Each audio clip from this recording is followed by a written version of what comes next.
Welcome, everyone. We're back. We're starting our fourth session of 21 days, 3 days a week for 7 weeks. This session is called Deepening the Silence. We're so glad to have those of you back who've been joining since January or at any point, and welcome anyone who's joining today for the first time. We have recordings on our website if you want to watch. We will have breakout rooms available for you after the program if you have questions. So we hope you will enjoy the program. We're very excited about this session. We have a new goal and theme, you could say, for this Deepening the Silence session. And that is to sustain longer periods of silence, of meditation. So, of course, we have been doing guided meditations throughout the course, but this time we're going to very deliberately have some periods of time when there's nothing else but the silent meditation happening, no music, no guiding, and we're going to lead up to that. We'll be doing our foot soak as usual to begin with to clear out. We'll watch Shri Mataji's talk, and we'll have some live music, then another bit of guiding, and then we'll have that silence. And so we're going to be helping you through so that you can get more and more comfortable with being in a state of silence in the meditation. So why do we want to do this? Well, we want you to get more settled with your attention at Sahasrara. We want to strengthen our connection to the divine, because when we do that, we receive so much guidance and 24/7 protection. So it's something that is well worth striving for. And don't worry if it takes you time. It takes all of us time. We are all a work in progress in this. Those of us who've been practicing for decades still struggle with getting into thoughtless awareness. And some days we do better than others. So just want to ask you to reflect for a minute about what you've achieved so far in the course. Hopefully you're feeling more relaxed, less reactive, more balanced, more peaceful, less judgmental. Hopefully all these qualities are coming with the meditation you've done so far, because after all, with Sahaja Yoga, the first thing that happens is we get our self-realization. Our Kundalini rises and pierces the top of our head at the seventh chakra. And you may not have felt it exactly, but and if you haven't, this is another thing. If you want to join a breakout room at the end, you're welcome to do that so that you can be sure that your Kundalini has come up and that you're on the way. But this journey to go deeper and deeper into the silence for more and more time is an endless journey for all of us. The more though we keep our pure desire strong, the more we will get there, and the more often and the more deeply we feel that connection and closeness to the divine. So it may be a little uncomfortable at first when we do these silent segments. You might get a lot of thoughts, but that's okay. You can just watch them. Eventually they will reduce, and you'll start to experience longer periods of silence. It's always a kind of a conundrum, because we want our pure desire to kick in strongly to want more of this deep state of silence, and we have to do it effortlessly. So this is the kind of balance we have to strike, to do it effortlessly, let go, and also keep wanting it to happen. We are so lucky that we have so many of us together. The power of our collective attention is very strong. And so that's how these online programs have really helped many of us to go deeper and deeper into this silence already. And we intend, to do that, to keep doing that. And in the 3 days a week that we have the 21-day part of the course with the full program, of course, we have the foot soaks on the Monday, Wednesday, Friday, and if you've been joining, they're great, and you can keep doing that in between. So there's lots of opportunity to meditate collectively. That is very, very strengthening. But we also really want to encourage you to, if you're not already, to meditate on your own. And this will also help you to be able to get more deeply into silence when we meditate together.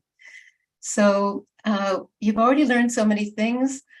We want to just share with you some of the techniques that we've learned so far and that we're going to also reinforce and review and add to during the course now. So let's see that list.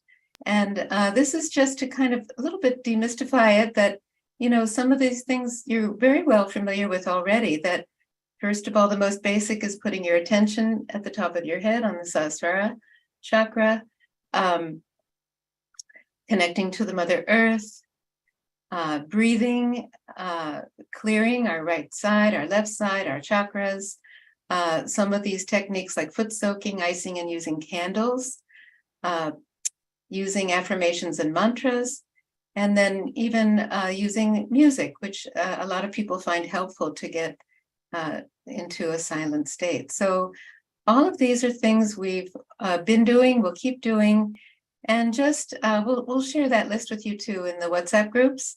So these are ways that when you're on your own, you don't have to feel like, now what do I do? They're not guiding me. You already know what to do, and you can choose the techniques that work best for you.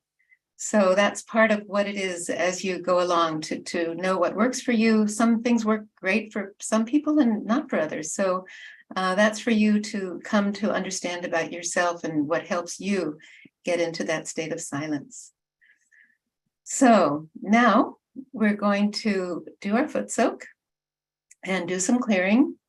So, and if you don't have your foot soak already, that's okay. You can just follow along with the meditation. But if you do, we can first give some vibrations by rotating our hand clockwise like this into the foot soak bowl to empower our salt water, so it can be a very good clearing mechanism for our subtle system.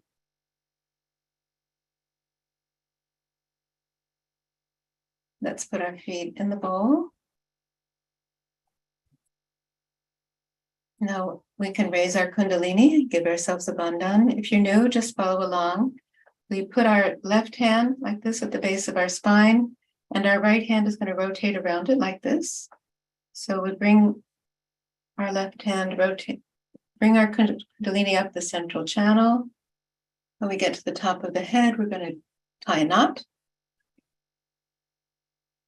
I'm going to do this a second time. We're bringing our attention inside. We're raising more and more strands of this Kundalini energy up to the top of our head. Another knot. Third time. Raise it up. Keep our attention following along our hand, but within us. Tie 3 knots. We want to keep those strands up there. Now we're going to give ourselves a subtle protection. So we take our right hand, bring it to our left hip. We're going to trace an arc of vibrations around our subtle system. We're going to go over to the right hip and back. So we follow our hand with our attention. Go slowly, please. Follow. Let's do it all together. And back. Now the third time. Back. We're also balancing our subtle energy from the right to the left. Be in the center.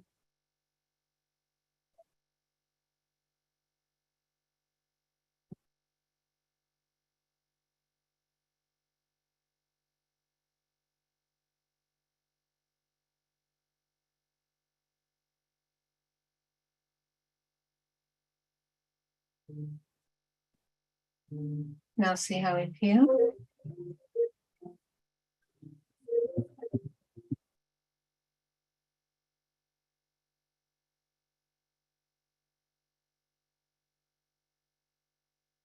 Put out our hands. See what we're feeling. If anything on our hands, we may feel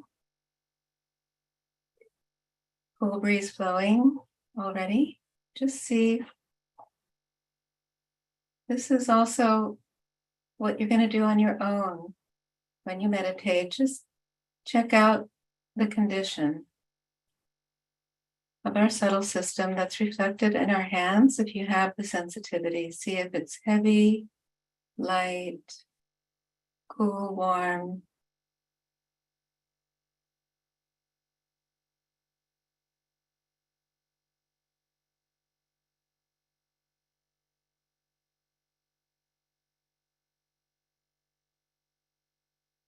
Now let's put our right hand on top of our head. This seventh chakra is our destination. So we always want to see if we can be there, even while we're doing other clearing. So just bring our attention to where our hand is now. You can feel our hand resting there.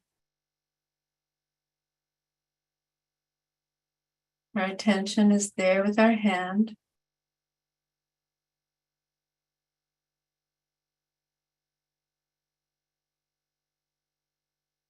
Raise up our hand and bring our attention up with it, up above the top of our head. And this is where we meditate.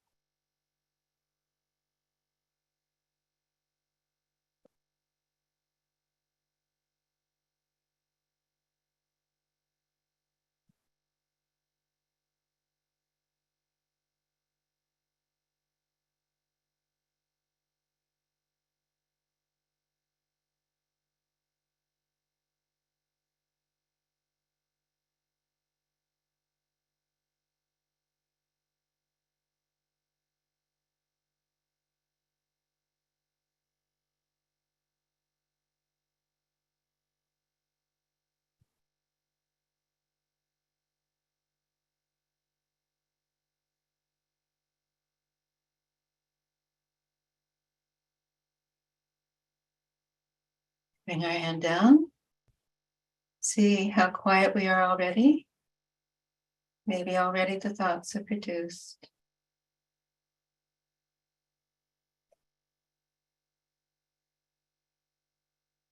So now let's put our both hands towards the Mother Earth.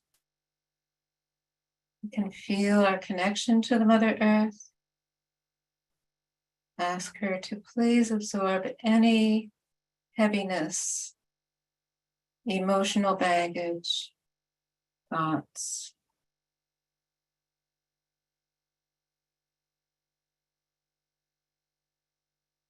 Just release anything that brings us down. Let it go into the Mother Earth.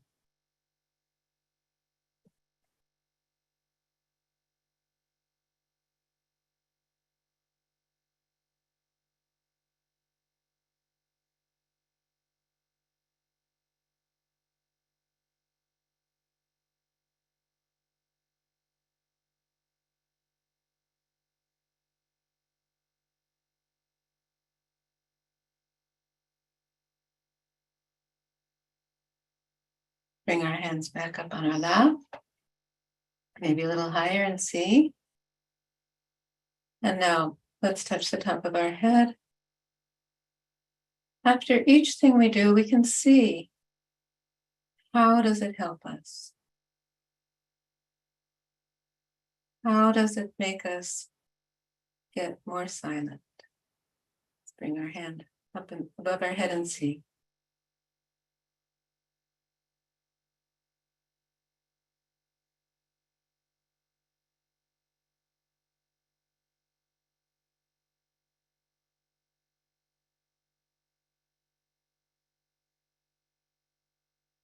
Bring our hand down. Let's now take a couple deep breaths. A few.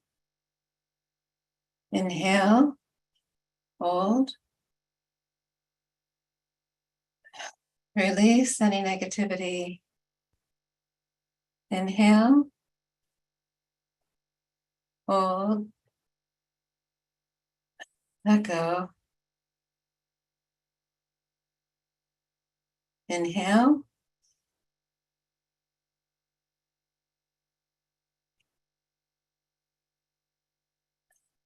let go.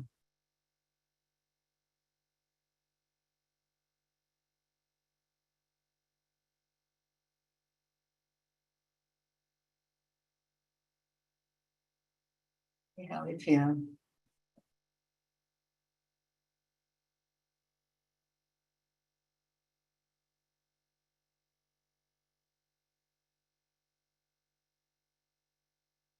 Let's loosen our neck. Sometimes our Kundalini gets blocked there, and it can be really a physical blockage because we hold so much tension there. So just roll our hips around a bit, get rid of any tension.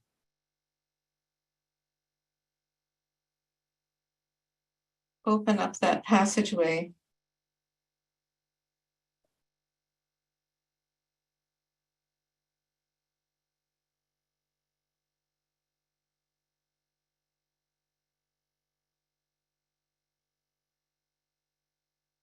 Breathe. Now see above our head.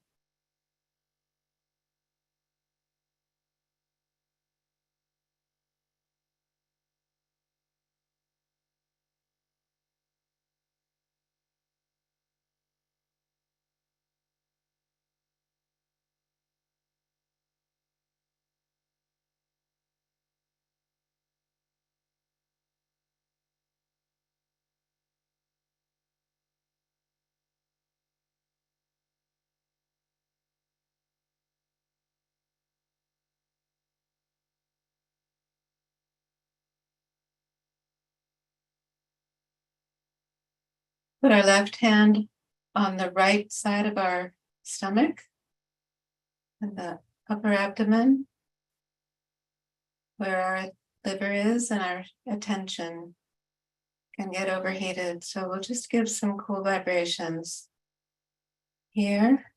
Bring our attention there. We ask our Mother Kundalini, please cool down our liver.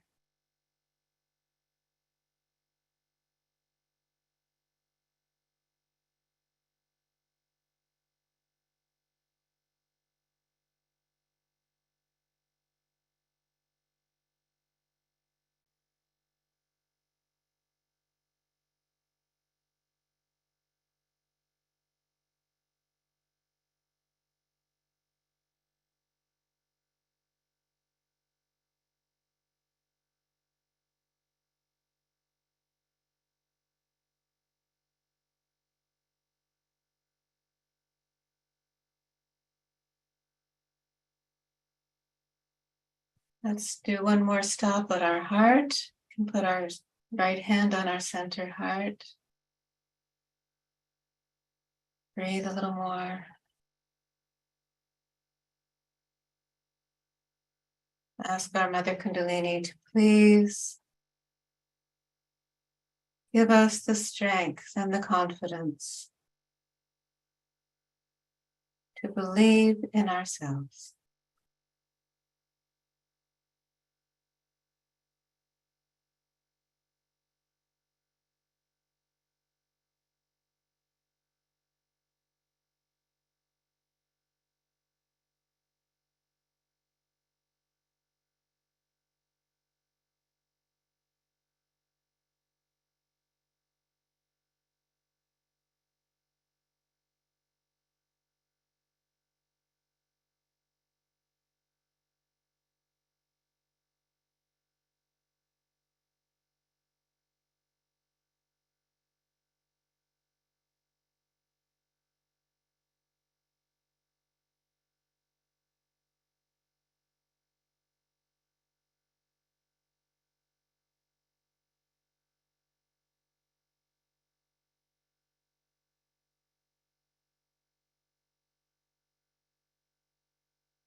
Okay. Let's rinse off our feet.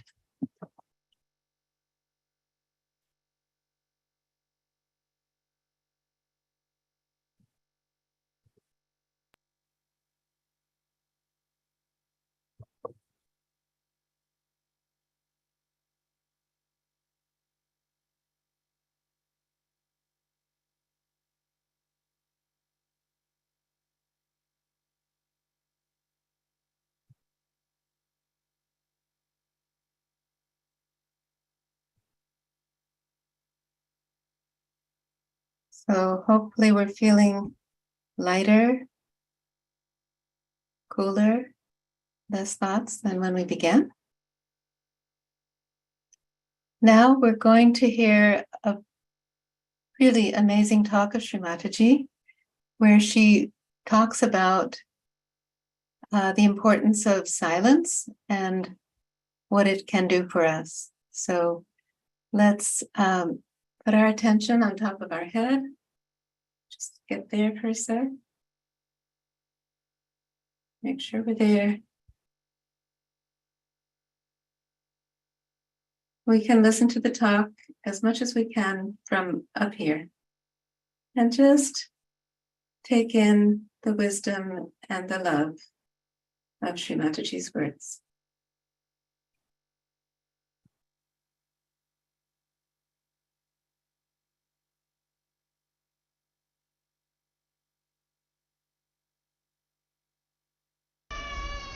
In the most chaotic conditions this world is today. So at that time, a kind of a silence will come within you. When there will be any such crisis, immediately will become extremely silent. But this is again a state I am telling. So now, if there is something that makes you upset or makes you unhappy, try to reach that point, that axis, which is just silence. And this silence will make you really powerful. Because this silence is not only yours. When you are in that silence, you are in the silence of the cosmos. Silence of the cosmos. And the silence of the cosmos works for you. You are in connection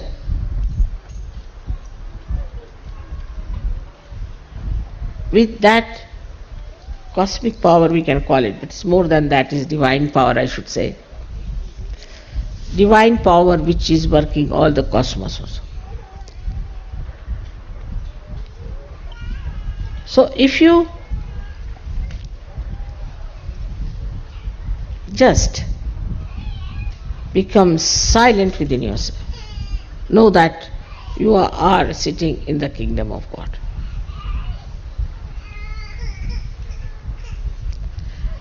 It's like this. When, say, you get the great honor of becoming a king, then you walk up to your throne and you sit down and look around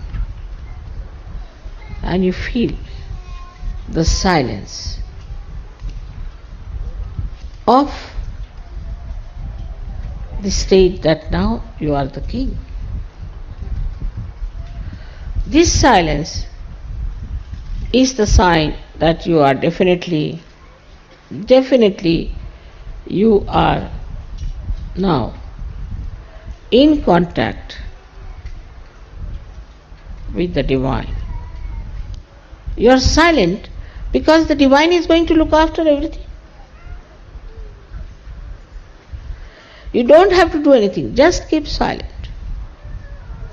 But not forcibly, it's again a state. See, if any turmoil takes place, any problem takes place, suddenly your attention will jump onto that silence. And once you jump onto that silence, you being in contact with this whole all-pervading power. Now, when I talk about all-pervading power, we still don't understand what it is.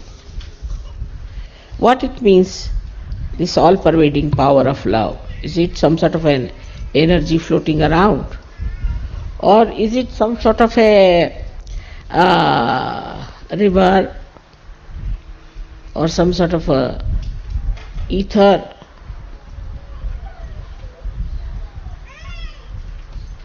It is the complete, the totality of reality. Complete totality of reality is this all pervading power. Other things are unreal. And the reality is so efficient.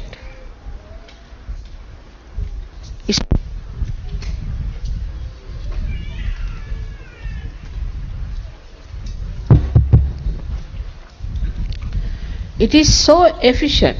It never fails, like this mic.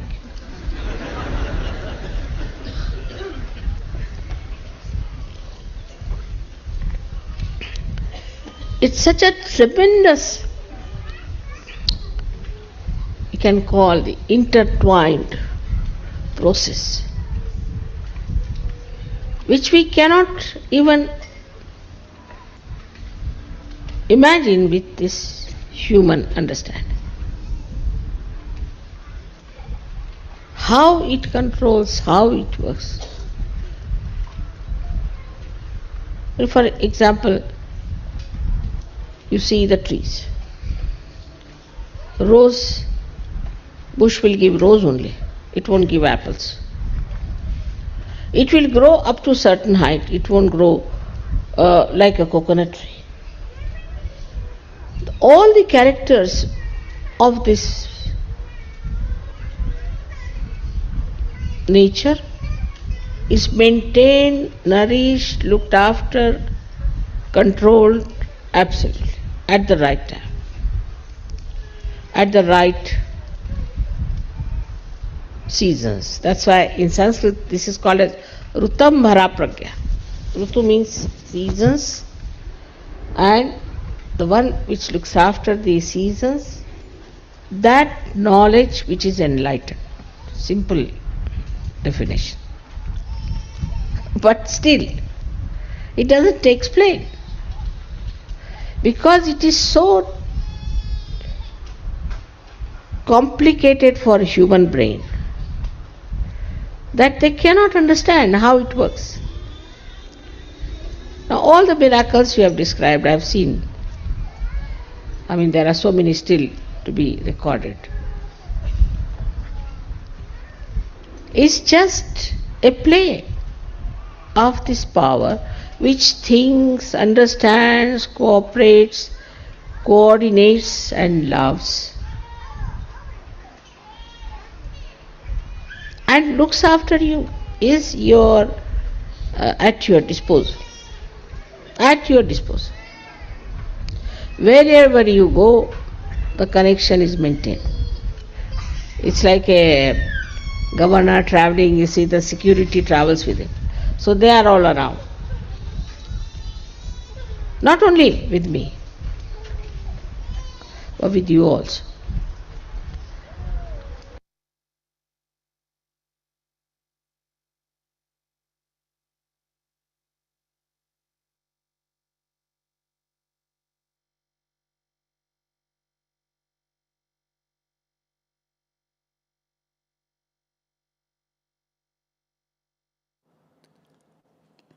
So let's remain in silent meditation for a couple of minutes.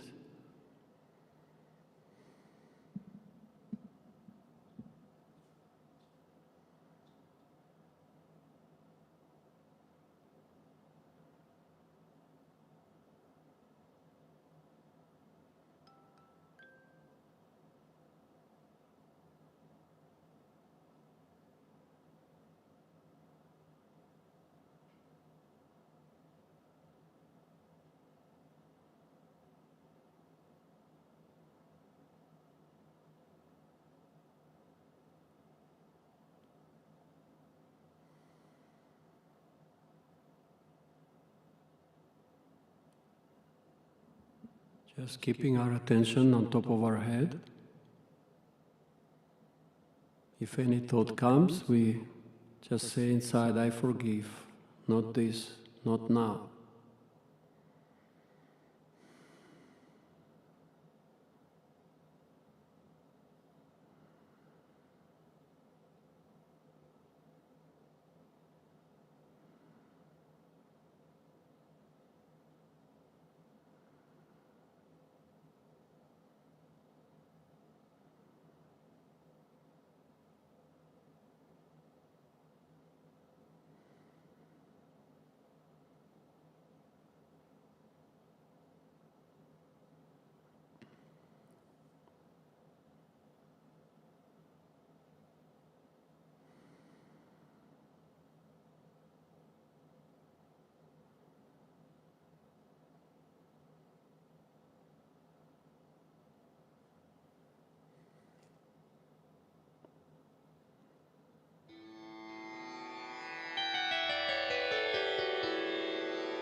That was absolutely divine.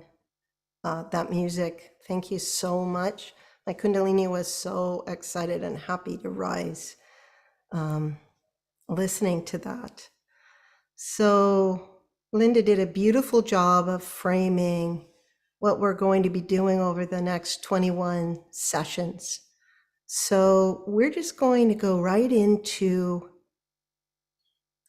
I'm just going to explain a little bit about meditation, and especially when we're meditating on our own.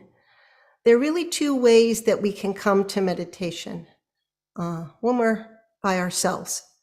One is it can be completely spontaneous. If we're doing something beautiful, like we're out in nature, or we're listening to some beautiful music, or something lovely is happening and our Kundalini is happy and pleased by that, it will spontaneously rise and it will push us into thoughtlessness, into absolute joy or quiet.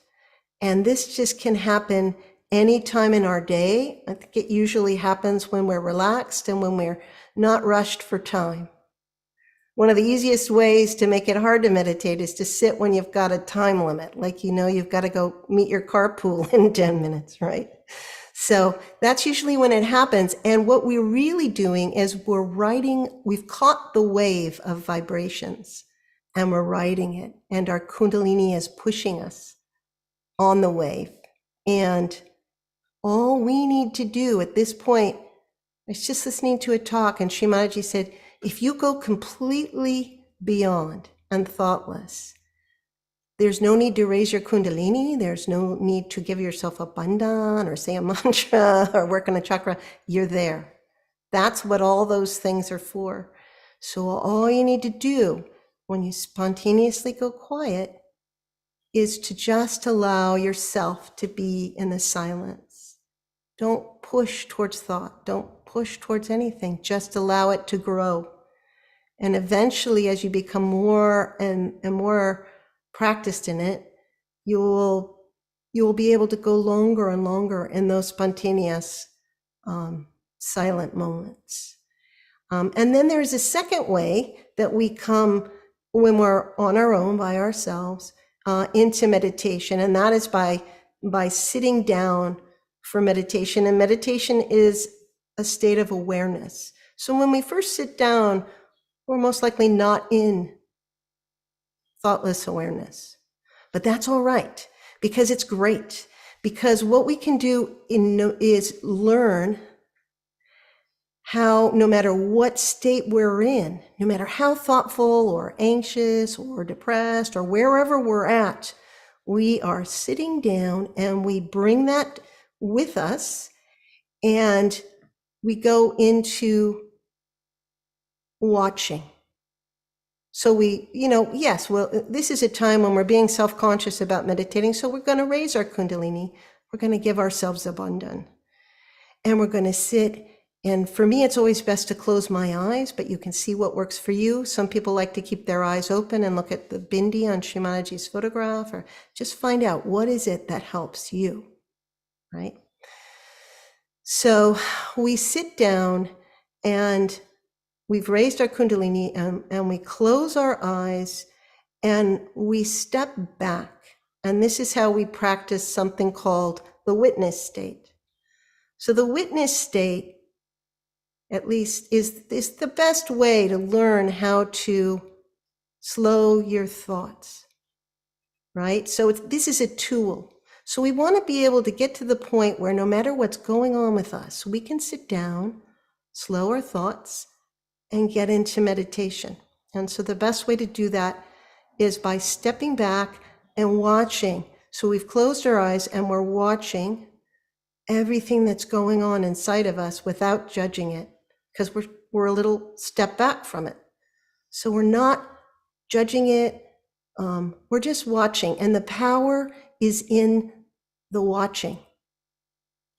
It's a very powerful thing. In this country, people don't do this. They don't look inside and even know how they're doing. We can. We do. So already we're in a powerful position that we know by watching what's happening. We can also step back from any physical discomfort in our body and just watch it. Some people feel it's easy to understand it by thinking we're sitting in the chairs of a theater, watching whatever's happening inside of us, our thoughts going by, our feelings rising and falling, whatever's happening inside of us, we're just watching it up on a screen, and there's distance between us and the thoughts and feelings. So this is where our guru tattva comes in. We need to figure out, we're our own guru, we're our expert, right? We know the most about ourselves. No one knows us like we know us. And if they try to pretend they do, don't listen. So this is where we know we can experience what is it that really works for us? What works for me? What helps me? And it's different for each person. For me, especially in the summer, one of the very best things is icing my liver. I live in a hot place, and I have to cut out all caffeine in the summer. And I feel better doing that. Even if I don't meditate for some reason at a particular time, I feel great because I'm taking care of my liver and cooling it. So what we've offered you the entire medicine cabinet, all the tools, right? So it's up to you when you sit. This is the beautiful thing. There's nothing else. There's no one else. You don't have the whole collective buoying you, and you can feel like, what is going on inside of me, and find the solution. And at the end of today, we're going to talk a bit and share some extra tips on that. So we're going to use this. We're going to use this witness state and our guru tattva. And the other thing that's really helpful is learning how to relax a chakra. So sometimes we can't go thoughtless because our chakra is tight. We can feel it. And if, some of us can feel it already. Some of us, we have to learn how to feel what our chakras feel like. That's something you can learn to do as well. So a chakra gets tight, kind of like your hand is closed and you've made a fist, and you relax it by opening your hand. So we know how to relax and open parts of our body. We know how to relax our muscles. So this is us learning how to relax our subtle body, which is what our energy system is called. It's a subtle body. And we can learn how to open our chakras just like a flower opening its petals. So this is something that we're going to want to learn to do as well. So when we're on our own, and it's a journey, it's an experience. So we begin to experience all of these things. So that's pretty much all I wanted to share. And what we're going to do now is we're going to try it out. We're going to have a longer period of silence. I'm not going to tell you how long. And you don't have to worry that anyone's going to interrupt your quiet, because we're going to sit a little longer than usual and see if we can sit with whatever's going on inside of us, and maybe learn a little bit how to slow it down, how to slow the thoughts, how to witness the feelings rising and falling, and how to make that room inside of ourselves for that magic, for the Kundalini, for her to push us into that silence, because it's all her, right? She's our mother, and she's nurturing us, and she's doing it. We don't have to do anything except to relax a bit, which for Americans sometimes is hard, but we can do that together. So we're just going to sit. We're going to do a few things like if I was sitting on my own, what I might try, what might help, but they might not be the exact things that work for you. So then you're starting a journey, this journey of learning about you and what really helps you to go deep. So We're going to start now. Take off my glasses since we don't need them. And we're just going to get settled. So we're going to close our eyes and we're going to go inside. We're going to take our awareness inside and watch. It's not important what's going on. We may be having thoughts, or we may be having feelings, anything, joy, quiet. We're just watching and not judging.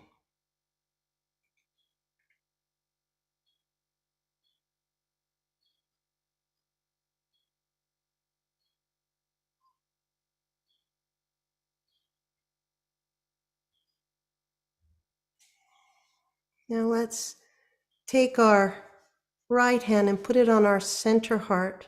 Oftentimes, just relaxing the center heart will help us go thoughtless. So just put our hand there.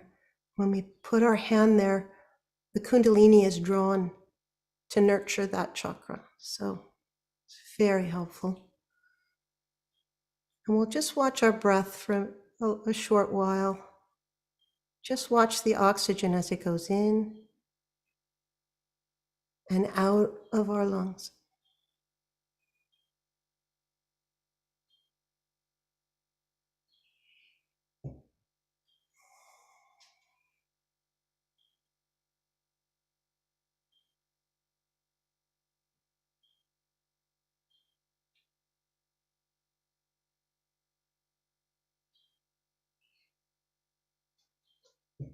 You may be able to feel our heart chakra relaxing and opening just a little bit with each breath.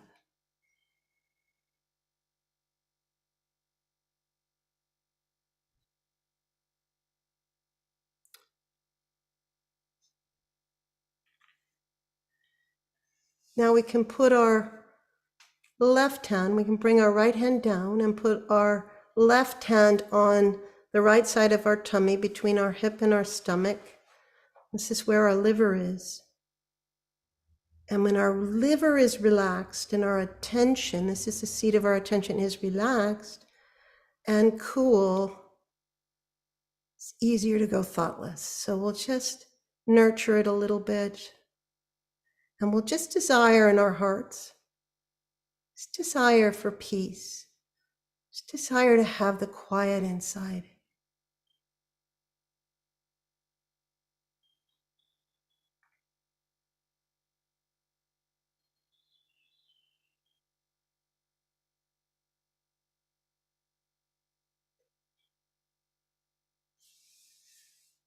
And we can take our left hand down, put both our hands palm up in our lap. And we're just going to relax all the muscles on our face. Have our eyes closed. Just relax our jaw. Just allow our jaw to relax. We can even allow where we swallow to open a little bit and relax in our throat.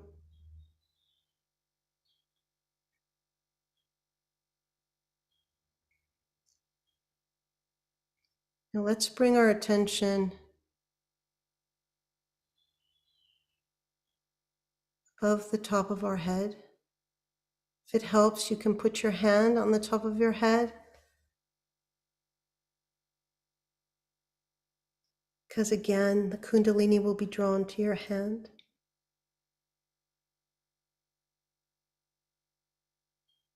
You can even raise your hand up. And when you're ready, you can bring your hand down. We'll keep our eyes closed. We'll meditate for a while in silence, knowing that we are all together meditating. But normally it'll be just us by ourselves.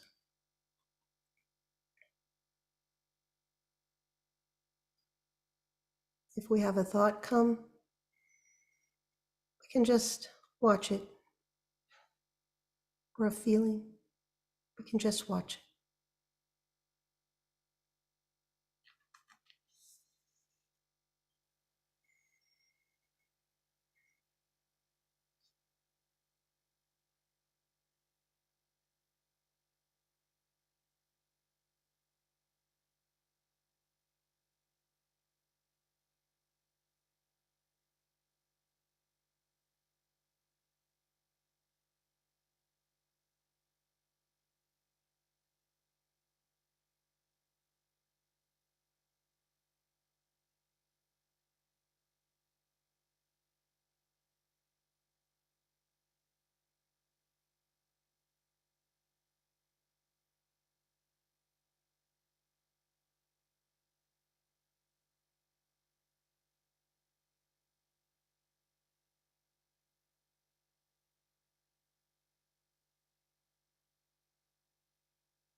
So with our eyes still closed, let's imagine that we are watching ourselves from above, sitting in our chair or on the floor, any physical discomfort. We're just watching ourselves from above.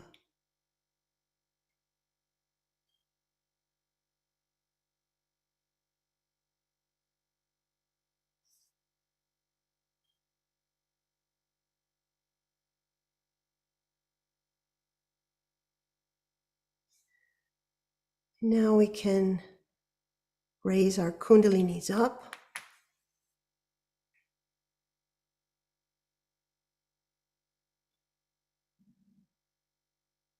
See if we can actually feel the energy moving inside.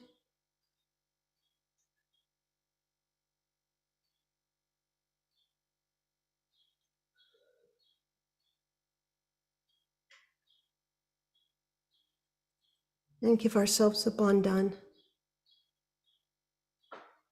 And sometimes it helps to keep our awareness on our right hand. We may be able to feel the vibrations being drawn around us as a protection.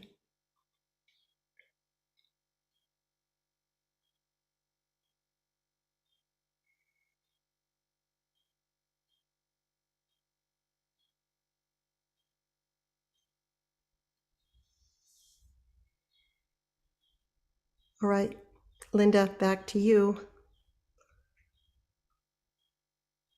Thank you, Wendy. That was beautiful.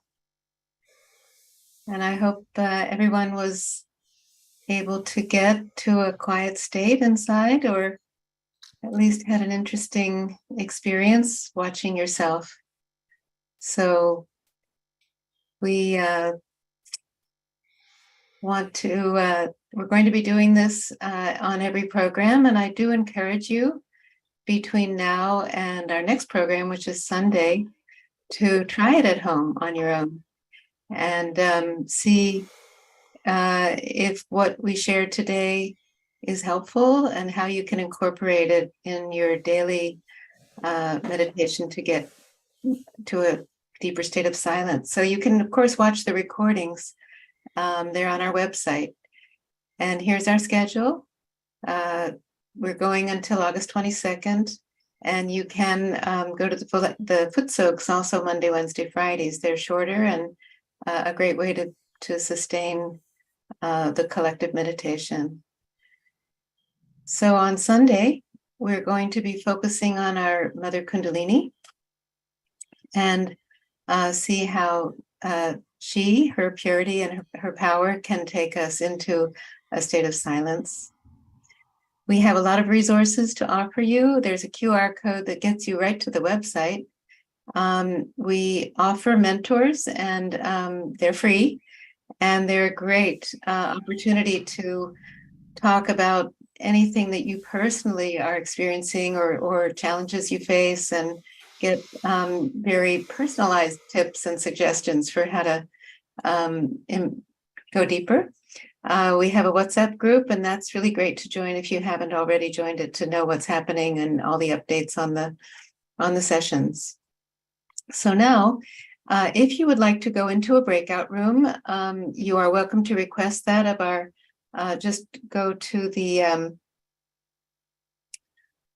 breakout room help. If you send a message to that person in the Zoom meeting, they can arrange for you to meet with a Sahaja Yoga teacher.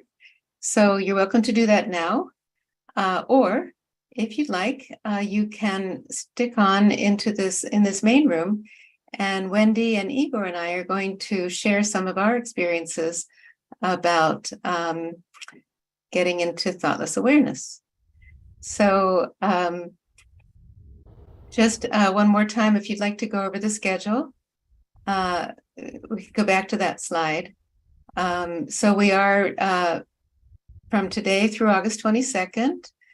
That's 3 days a week times 7 weeks, 21 days, Sunday, Tuesday, Thursday, and then Monday, Wednesday, Friday on the same Zoom link, same time, we have the foot soaks. That's a guided meditation also. All right. So now I'd like to welcome back, and I do apologize. I forgot to, in the beginning, to introduce everyone. But I think you know Wendy and Igor. They've been on the program quite a bit since we've been in the last, even including last year. But formally welcome to both of you, and thank you. Thank you.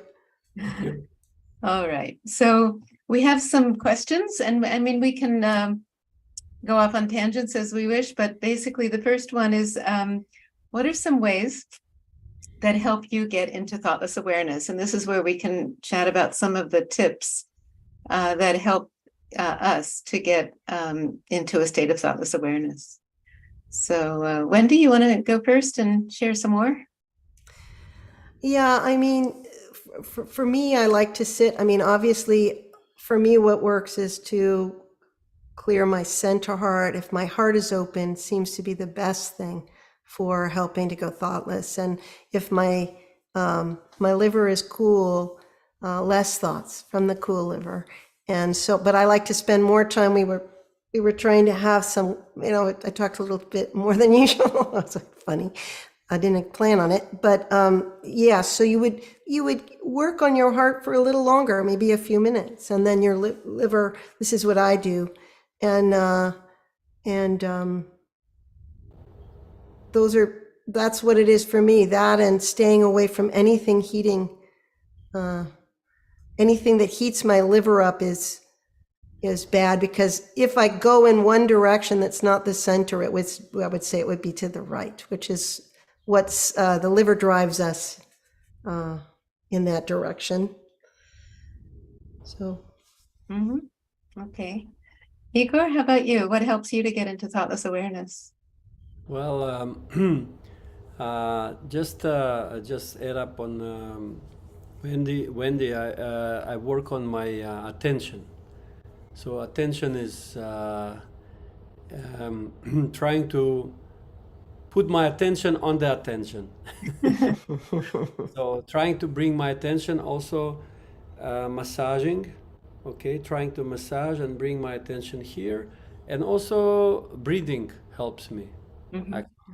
Deep breathing exercises help me to get into thoughtless also, but it takes time. It's like it's not immediately, right? But one day, some days better than others.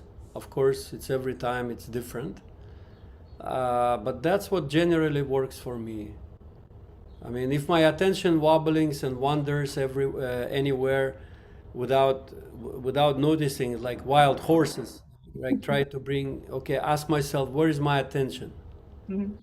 Try to bring it in and try to balance. So that's what works for me. Okay. So for me, one thing that really helps me a lot is when I first sit down to meditate, I put my hands on the earth. Actually, it helps me to sit on the ground. And, now I actually have a little setup where I have a very strong support behind me, like an ottoman that's like stable. So even though my back doesn't do well if I'm unsupported, but if I have something very strong behind me, I can sit on the ground. So that was something that I figured out last year, and I was really excited to be able to go back to sitting on the ground, because otherwise I was sitting on a chair. So sitting on the ground I find is really helpful. And when I put both of my hands on the earth, and really like try to feel the Mother Earth there, just as like down to the core, right? That it's so vast and so powerful. And often just that, to really feel that, it's almost like my Kundalini, I feel it sort of shoot up, because it's like it responds to that that grounding, let's say, and the Mother Earth really just pushes it up. So that on days that happens, I'm very happy. Otherwise, I do find that breathing is very important. Like if I start getting thoughts, I'll just take some deep breaths, and that helps to bring my attention inside. And I just keep refocusing to the top of my head. So, I might be there and I'm there and I'm there, and then wait a minute, I'm not there anymore. So I'm thinking about something. So at that point, I'll just, again, as Wendy was saying, I'm watching myself and I'm noticing, okay, no, this is not meditation anymore. This is thinking. So let's try to go back. So, to me, it's like a constant, that's like a constant circle, you could say, of just keep refocusing, because, and sometimes, if I'm on a good day, I just can stay there and, I'm often running and just kind of quiet and it's not an effort, but often I'll feel that I'm there and then I'm not, and then I have to go back. So I just wanted to share that sort of cycle, I think is I don't know, do you feel that too? Do you get that? I want to add something, one important thing, but I forgot. It's music. Uh-huh. Music definitely works 100%, especially when I'm playing. Yeah. I just can't think Wendy, about. you're on mute. You're on mute. I cannot think about anything. And of course, when I listening, when I'm listening to this beautiful meditation music, that helps a lot. But when I'm playing, it's definitely happens automatically. Yeah, the sitting on the earth, I was like, oh, I forgot to say that, because for me, it's really like not just sitting on the floor in my house. I love to sit in the grass. I love to sit on the beach. And somehow when you're in the nature, it's just like anything that's disturbing you, you can feel your chakras, it pops out of your chakras. It's like it just clears out.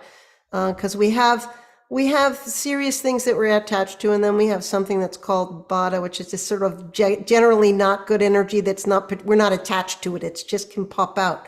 And you go and you sit on the earth and it just, right? So nice. Mm-hmm. Yeah, music is, it can be very helpful, I also find. And in fact, sometimes I just start singing.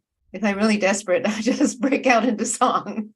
Yes, it helps. Perfect. That's what I was trying to say, was that when you play, it also helps me to go thoughtless. It might have helped you to go thoughtless, but I went so thoughtless listening to your music. It was really amazing, actually. I was very moved by it. Thank you. I don't often give compliments, so I'm not giving it lightly. So. I do want to say that if the best music to listen to is music played by a realized soul. So if you, all of you out there, if you just go on YouTube, you can search on Sahaja Yoga music, and you'll find all kinds of recordings by Sahaja yogis that are just wonderful to meditate to, because like Igor, when they record their music, it has a lot of vibrations and it will take you to Sahasrara, which is where they are when they're playing. So, yes. And of course, there are some very amazing classical, whether, Mozart or Indian classical artists who also, in fact, many of them played in front of Shri Mataji. And they talk about what a transformative experience that was for them, that really they always wanted to play as much as they could in front of her, because they saw that it took them to a different place that they really almost had never been before. When they're in front of her, the vibrations were so strong. So yeah, search on Sahaja Yoga music, and that can help to get into meditation. Though I guess we are kind of encouraging you. I mean, in our program now, we're having the music with meditation part, but also to then at some point maybe turn off the music and see what happens. See if you can be just quiet without the music. Yeah. Sure, definitely. You should have both. Yes. You have Yes. both. Uh, And we're not saying that you have to sit down and all you do is sit and be quiet. You can do, clear your chakras a little bit. When I first came in, I needed to clear my chakras out a bit before I could go thoughtless, and it's less so now because I'm able to maintain. I've learned how to keep them cleaner. Yeah, so, but we say, sit for 10 minutes. Linda's going to hate me for saying this, but I'm just going to No, say, no, go ahead. okay. We say sit for 10 minutes, but I don't sit for 10 minutes. I sit for half an hour at least, and maybe the first 10 minutes, I'm just settling, and then lovely, beautiful experience. So exactly. if, That's what happens. Sorry to interrupt. That happens to me also. Like takes a while to settle. Yes. But we say this to you because we want you to try it. We don't want you to hear, oh, half an hour. I'm way too busy to do half an hour. So we push the 10-minute idea because we want to appeal to you. But honestly, if you're not able to go quiet in 10 minutes, well, I'm not. I mean, that's about when I start going quiet. So if that helps. Yeah. I mean, I think, one thing you said earlier, Wendy, which I think we could maybe elaborate on a bit, is that of course, we all have time pressures and a lot and busy lives, but if we can find a chunk of time in the day, it doesn't have to be in the morning. And sometimes we're clear in the morning, and I find that's the best time if I can. But sometimes I have to get out of the house, or I'm running late. I can't meditate first thing. So it can be later. Anytime that though you can have some stretch of time where it's not like 10 minutes, boom, if you have a little luxury of time to stretch out and to relax into, and I mean, even if you, and so I think that's really important. It really helps in the relaxing part, is that you're not like thinking, gotta get up and go, so, but of course, again, better to do it than not to do it. If you just have a little time, it's better to do a little than not at all. But the other thing is that I just lost my train of thought. Well, let me just add this while you're finding your train. When I first started meditating, I was 21 years old, and I experimented out in the world. Like, right, I was working a lot. I was working on a serious case where we were looking for someone who'd embezzled a lot of money, and I was the one looking through all the checks and all the bank statements to find out who'd stolen everything. And so everyone hated me, of course, at the company. I was an outside person. So I decided that I would try an experiment and see if I was more productive if I said mantras all the time, or I did Sahaj things whilst I was working. And I found out that I was 100% efficient when I was saying mantras than when I was just consciously sitting there doing my work. So you can be out there in the world and do it. Like, try it. Like see, go into the witness day, especially when your boss is being very difficult. Just step back, try, see what happens. It's an experiment, and it's for you to try. Sure. Okay, Great. I remembered what I wanted to say. And that was that, so first of all, if you only have 5 minutes, do 5 minutes. If you only have 10, do 10. If you can find more time, great. And I think if you have more time, you'll find that if you sort of set out, it's kind of a way to get yourself there too. Like, okay, I can certainly do 5 minutes. That's, you can trick your ego and your everything else that wants to pull you to stop you from meditating. Say, I have more important things to do. You can say, okay, at least 5 minutes I can dedicate today. But I guarantee you, once you sit down, it'll be more than 5 minutes. I mean, almost always. You never, it's rare to sit down and just, get up after 5 minutes, unless your mind is racing so terribly that it's a painful experience. So, try it. And I think you'll see that you do relax into it. And the longer you sit, the better it gets. Not to an extreme, though. I think we always have to say that, right? So, it's not going to help to sit there for 2 hours, or, that kind of thing can be a bit self-defeating, I think. And Igor, you were mentioning the time that you feel is best for sitting quietly in the silence. Yes, I was like early morning. Of course, it's a magic time if we can wake up early. Like I don't say. Sometimes it happens. I don't put alarm clock, but sometimes happens at 4 o'clock. Sometimes happens 4:30. Sometimes happens at 5. It depends. Everything changes. But these are the magic moments. Definitely, if someone can able to, of course, without torturing themselves with alarms and everything. But that's a really wonderful experience, and to just to enjoy that meditation and silence. And again, it takes time to get this quality meditation. 10 minutes quality, 10 minutes meditation. Maybe you need to sit for 40 minutes or something to settle yourself, even in the morning. But definitely in the morning, it's a quiet meditation. Yeah, silent meditation.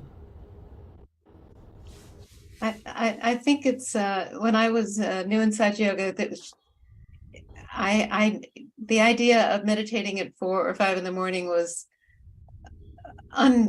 unbelievable to me. I could not even imagine doing it, but I did, and it was really hard for me because I really love sleeping in. but I really, if any of you have never tried getting up early and meditating in the morning, it's really something special, and it's worth trying to break your conditionings a little bit too, and it helps your attention. I mean, my liver was so bad when I first started practicing Sahaja Yoga that it was literally painful for me to get up and push through the sleepiness, but it really helped my attention to do it. And so, as an experiment, you may not be able to sustain it, but even if you have a period of time when you can try it out, just check it out. It's quite amazing. Trip The to time, Vashi Health Center was really helpful to do that for me. Yeah. My first. for, for me, I like getting up when the rays of the sun are coming. I like meditating when the rays of the sun are coming up and the birds are starting to sing. So if 4 just doesn't work for you, you can try sunset. I was just checking sunrise, and sunrise here is if 5:50 is slightly more easier to push to that point. But I think Shri Mataji spoke about how when the sun rises and the rays come, it fills you with energy and vibrations, right, Linda? I think she's Yeah, definitely. Yeah. So, yeah. All right. So, any more tips before we move on? At some point, I would like to go through a few tips which may not be obvious, and one of them is that a lot of times we're riding the wave. I talked about riding the wave because I really see that analogy is accurate, but we're riding our thoughts. So we're riding a wave. We have one thought, and the way we get onto a wave is by adding another 9 thoughts for every thought that comes up. So the idea is we're slowing our thoughts because we're not throwing thoughts at the thought we have. We're watching it and just letting it go, right? But another thing that helps a lot of people, it doesn't work for me, but I've had so many people say it works for them, is to watch the silence between the thoughts and start riding the wave of that silence. So if that's something that resonates with you, like I was saying, use your guru tattva, figure out, if that works for you. And I know we talked about ice, but literally the thoughts are oftentimes generated and pushed by our liver. So for some people, just putting an ice pack on their liver, they go quiet, right? I don't know if there are more tips. I mean, she had them on her list. You guys have more tips to suggest, or have we covered it? Well, I think we're going to spend the whole, session talking about this and getting more into different angles. And everyone can share their little tips, because, if you get exposed to enough tips and you try it, and what I was going to say when I did, it's hard when you're in front of, a bunch of people to say everything you want to say, is figure out what works for you and then do that. Don't spend a lot of time running around doing all the things that don't work. You don't need them. Yeah. If it gets you there, that's it. Well, I guess one more thing I wanted to share that's been helping me lately is when I sit down and to meditate, and I just sort of do a scan of my body and see what's heavy, what's, if I feel any chakras that are particularly catching. But then I started to tune into which chakras were feeling good. And I started focusing in the sense of just getting into that good feeling. It happened recently on my center heart. I just felt it get cool. And so I put my attention there. And when I put my attention there, it was so enjoyable. And then it started just expanding and expanding and expanding until it was like such a really beautiful experience. So I would say try not just, sometimes we focus on just what's wrong, but if you're having a good feeling inside yourself, anywhere in your body, or maybe it's on top of your head, but I mean, it doesn't have to be, it can be anywhere, just go with it and enjoy it and let it expand and let the Kundalini kind of, take you into that state of joy. So. Okay. Wow. All right. Another question I have here for us is, maybe we've already covered this, but why is sitting for some time in silent meditation important for you? In other words, when you achieve that state of thoughtless awareness and a sort of sustained silence, how does it affect the rest of your day? How does it affect your life? What are the benefits? What do you feel happens when you can achieve that? Yeah, it doesn't fill you only with silence, but it gives you energy, it gives you joy. The whole day looks much easier, much better, and flows much better. I don't know. I don't have much to tell about it, but this is basically it. It's absolutely like I cannot imagine anymore without it. Have my day. Nice. Don't want to try that. Do it. Don't want to go back either. Want to Yeah. go back? No.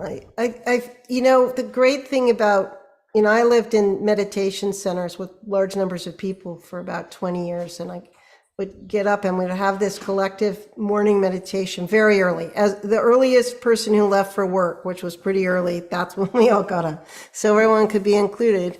And it was like we were armed to go out into the world with vibrations. And I just started trying to follow the vibrations, keep the vibrations with me and follow the vibrations throughout the day. So that's how I live my life. And I think sometimes it's a little irritating to Mark because, not that he doesn't follow or feel vibrations, but I'm just really try to be in it. And sometimes what I want us to do or him to do is not particularly rational. And he'll resist. He's a man, right? Because, it's like, that makes no sense. And then it turns out it was absolutely, the vibrations were right about it. And so I guess that's why starting out with vibrations in the morning super helps me, because then I'm more likely to be able to be in the present and just follow the vibrations, the wave of vibrations. Yes. And of course, maybe this goes without saying, but if, on consecutive days, you have the experience of feeling the Kundalini and the vibrations, then it just compounds, you could say, right? So, and then you get used to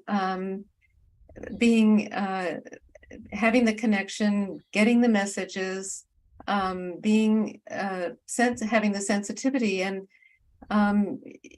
you have, in order for that to flow, you have to sustain it. If you stop, it doesn't flow as well. So it's really like a cumulative effect, I would say too, that the more you meditate, the better it gets, and the more you can feel that you're being guided by your Kundalini much more clearly. I just wanted to say one more thing, which is the best way to go deep is to give someone else their self-realization. and you have your Kundalini awaken, and you can give realization.